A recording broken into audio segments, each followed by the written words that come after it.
Salut chers frères et sœurs, salut à tous les amis de la Côte d'Ivoire. Et le président Ouattara a, a pu discuter avec, ou du moins prendre contact avec le président Henri Konan Bédié. Après plus de 85 morts officiellement qu'on nous dit, d'énormes dégâts matériels, et la cohésion sociale est vraiment à mal, des crises de confiance et surtout le désordre installé dans certaines zones. Et cela avec la joie, la bénédiction et le soutien de certains hommes politiques. La Côte d'Ivoire a frôlé les pires. N'eût été la détermination, la vision et la volonté du président Alassane Ouattara, on aurait déploré beaucoup plus de dégâts, beaucoup plus de morts.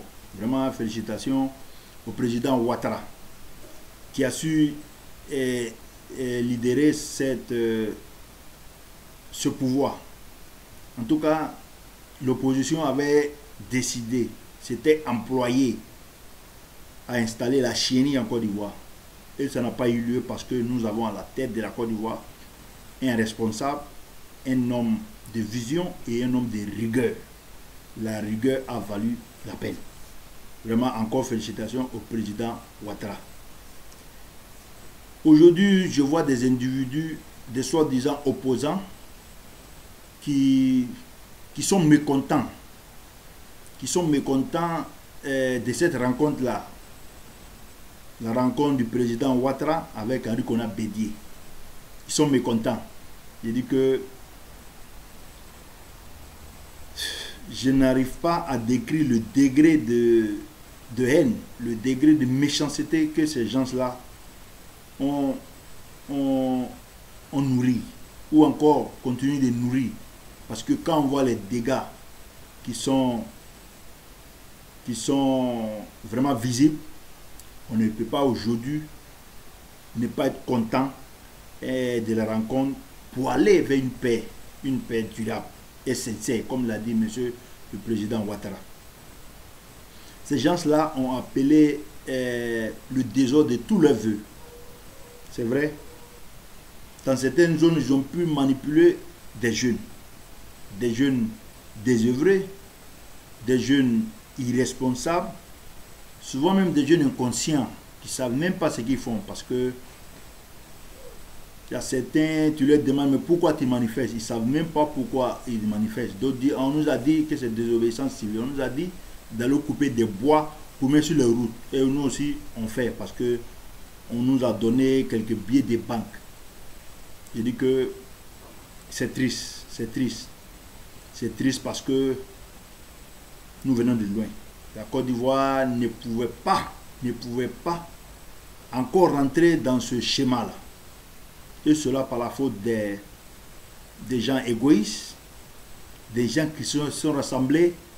Je crois que on nous parle de Conseil national de transition. C'est quoi que soyons sérieux. Soyons sérieux quand les Ivoiriens, on a eu le temps de voyager, de connaître des peuples, de connaître d'autres peuples à part les Ivoiriens. Je dis que l'Ivoirien a un niveau assez respectable. Il faut que ces gens-là nous prennent au sérieux. Mais c'est encore triste parce que certains ont pu tomber dans ce jeu-là, de cette classe politique, de cette opposition qui n'a ni tête ni queue. Parce qu'aujourd'hui, excusez-moi,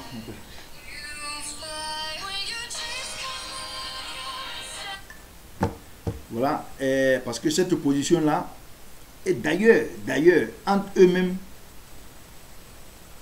il y a des voix qui s'élèvent déjà pour dire que Henri Konan Bédié ne devait pas aller discuter avec le président Ouattara.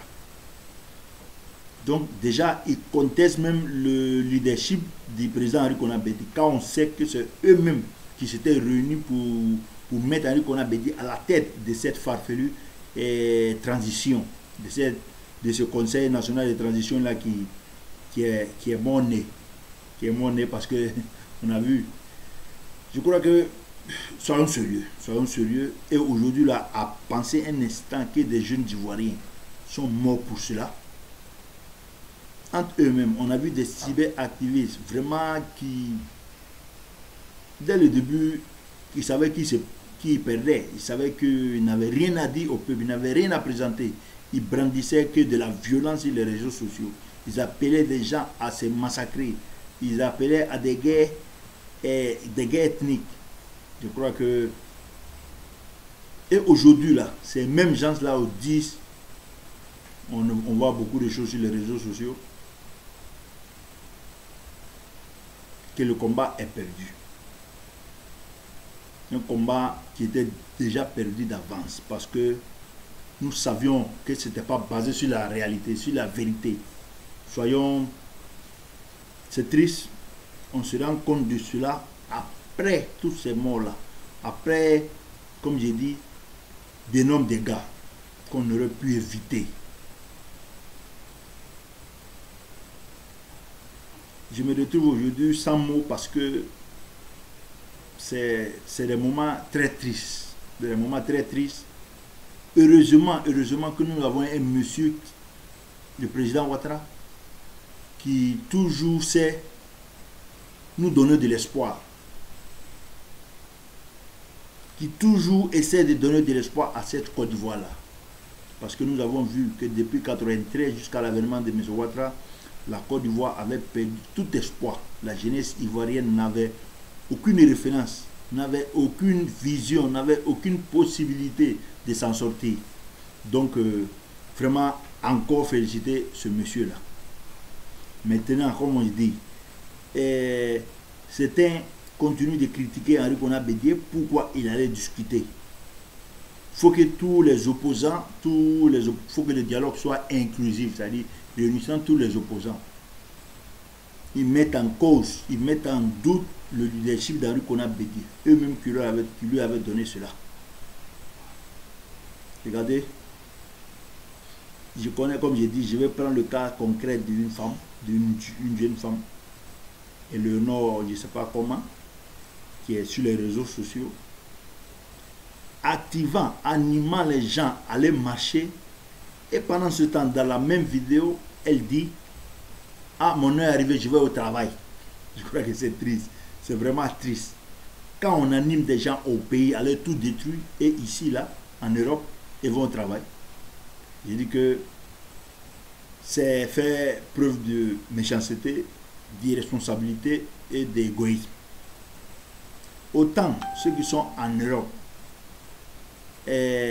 veulent travailler pour réussir, et de cette même manière-là, ceux qui sont restés au pays veulent travailler pour s'en sortir. Et aujourd'hui qu'il y a des possibilités de travail, je crois que on ne peut pas animer des gens à aller casser tout. On écoute plein de choses, tellement de choses sur les réseaux sociaux qu'on dit, mais voilà, on ne peut pas interdire aux gens de ne pas suivre les réseaux sociaux parce que nous-mêmes, c'est un canal pour nous de sensibiliser nos frères, nos sœurs. C'est un canal pour nous de faire arriver le message là où forcément ça n'arrive pas. Mais il faut savoir tirer profit des messages. Il faut savoir choisir le mauvais du bon. La Côte d'Ivoire avec M. Alassane Ouattara était résolument et encore résolument installée sur le chemin de la démocratie. Parce que regardez, quand eux-mêmes sont sur les télés, on nous dit nous sommes dans un pays de dictateurs. M. Ouattara était un dictateur. Dans aucun pays au monde dirigé par un dictateur, vous pouvez insulter comme Alassane a été insulté. Le président Alassane Ouattara a été traîné dans la boue. Même ceux-mêmes qui sont en Côte d'Ivoire n'arrêtent pas de traîner le président Alassane dans la boue. Il est insulté en longueur de journée. Ses opposants, on a bien vu, on lui a même fait la guerre, mais il finit avec la force, avec le pouvoir. Il tend encore la main à ces individus-là. Il dit que il faut être M. Alassane Ouattara pour accepter cela. Et la Côte d'Ivoire a une chance d'avoir un responsable, un homme rempli de paix, pardon, à la tête du pouvoir. Parce qu'il faut épuiser au plus profond, il épuise au plus profond de lui-même pour pouvoir pardonner d'abord à ses adversaires, ensuite penser à toute la Côte d'Ivoire. Vraiment, il faut être fort. Et M. Ouattara est fort, il faut le reconnaître. Sur les réseaux sociaux, on se connaît. Aujourd'hui, Guillaume Soro appelle à la paix. Guillaume Soro appelle à la paix. Le Tchéni Banani appelle à la paix. Qui l'aurait cru? À peine une semaine, Soro Guillaume chantait, criait sur tout le toit que lui là, il pouvait faire changer le cours des choses à Abidjan. Aujourd'hui là, il appelle à la paix. Il dit qu'il va même demander pardon à M. Ouattara. Il va demander pardon à Rikona Bédé parce qu'il sait ce qu'il lui a fait.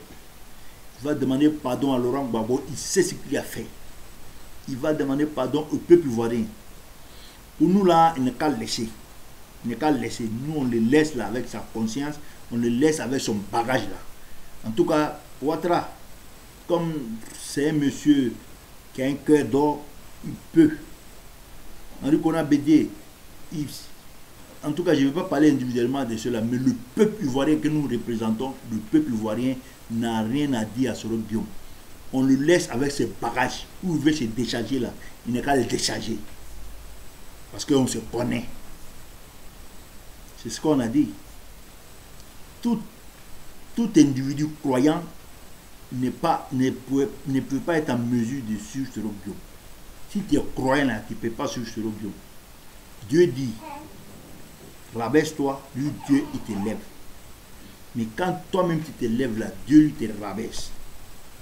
Donc nous là, nous le peuple ivoirien, on laisse Soro Guillaume avec ses bagages. Nous on n'a pas fini de régler pour nous-mêmes là, pour dire qu'on va prendre un bagage de quelqu'un. Soro Guillaume là, avec son bagage. Quand on sait combien de moyens humains, financiers et structurels il a déployé pour faire du mal à la même patrie, on le laisse avec ses bagages. Il n'y a pas trop de choses à dire. Vraiment, simplement rendre hommage surtout à Monsieur le Président de la République, Monsieur Alassane Ouattara, qui a su calmer les yeux, qui a su gérer les humains des uns et des autres. Aujourd'hui, qui est cette lumière d'espoir là qui brille sur toute la Côte d'Ivoire. La Côte d'Ivoire, M. Ouattara pour la Côte d'Ivoire, c'est une chance énorme. Maintenant, M. Ouattara a atteint un certain âge. Voilà. En parlant d'âge, Henri Konan Bédié avec 86 ans, je dis, à 86 ans, on ne peut pas être en train de lutter encore. On doit être là en train de manger. À 86 ans, tu as des enfants, tu as des petits-enfants, tu as même des petits-enfants. Quelqu'un à 86 ans qui est en train de lutter encore, j'ai dit, tu as échoué. Tu as échoué. Parce que quand tu as 86 ans, tu dois être là en train de donner des conseils, en train de vraiment de profiter de tes derniers jours. Mais non, s'il faut encore lutter, aller lutter à 86 ans, je dis que quelque chose ne va pas. Le président Alassane Ouattara, à son avènement au pouvoir, avait donné toute sa place à Henri Konan Bédié, toute la place. Le président ne pouvait prendre aucune décision sans le consulter d'Aoukro, des gens. Nous-mêmes, on se plaignait pour cela, parce que le président, c'était lui. Mais à chaque décision qu'il devait prendre, il devait aller consulter son aîné. Il aime bien le dire, son aîné à Daoukro. Voilà que 10 ans après, ce monsieur se remet dans la scène politique en train de lutter encore avec nous, ces petits enfants. Il dit que quelque chose n'a pas fonctionné. Parce qu'à 86 ans, on ne peut plus être en train de lutter. On doit être en train de profiter de ces derniers jours, de bouffer les fruits que tu as semés hier. Il faut dire les choses comme elles sont. Maintenant, pour finir, on nous parle de réconciliation nationale. Des gens sur les réseaux sociaux nous disent, libérer tous les prisonniers politiques et même militaires. S'il vous plaît, s'il vous plaît. Des prisonniers politiques et même militaires. C'est-à-dire qu'il faut libérer tout le monde. Il n'y a rien qui s'est passé. Non. Nous allons sortir définitivement de cette affaire d'impunité-là. Cette impunité en Côte d'Ivoire doit prendre fin. Les uns et les autres doivent répondre des actes qu'ils ont posés. Et nous savons que des actes très graves ont été posés en Côte d'Ivoire. On ne peut pas nous dire que tout cela va être blanchi. Voilà ce qui les amène à recommencer. Nous savons en Côte d'Ivoire des successions de coups louches, des successions de tentatives de coup d'État, des successions de tentatives de déstabilisation, des successions de tentatives de dénigrement. Parce que tout simplement, ces individus, quand ils sont pris, ils sont mis en prison, le lendemain, on les retrouve encore dehors. Cette spirale